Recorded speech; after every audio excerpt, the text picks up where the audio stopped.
Welcome to Luca is a Billionaire, where the only thing I invest in is your answers. You begin by preparing a confined environment so dependencies do not leak. Create a venv and activate it. Install Python 3.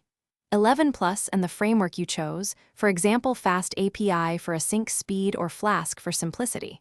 Once done, scaffold routes, a basic app factory, and a requirements file. Make sure to initialize Git now and commit your working scaffold.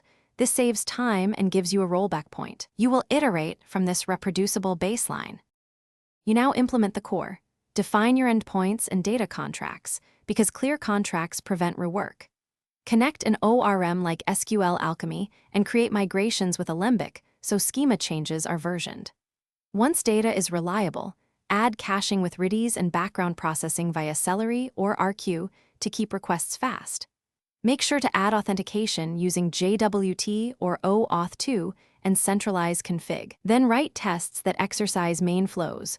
Automated tests catch regressions before deployment. You finalize by containerizing the app and wiring up continuous integration so builds are repeatable, push images to a registry and deploy with health checks. Once live, add structured logging, metrics, and alerts so you know when performance slips. Run load tests and configure graceful shutdowns to avoid losing requests. If something breaks, check the app logs and trace the request path. Correlate request ID across services to isolate the failing component quickly, then roll back if needed. Thanks for watching and please subscribe. It's the best investment you'll ever make.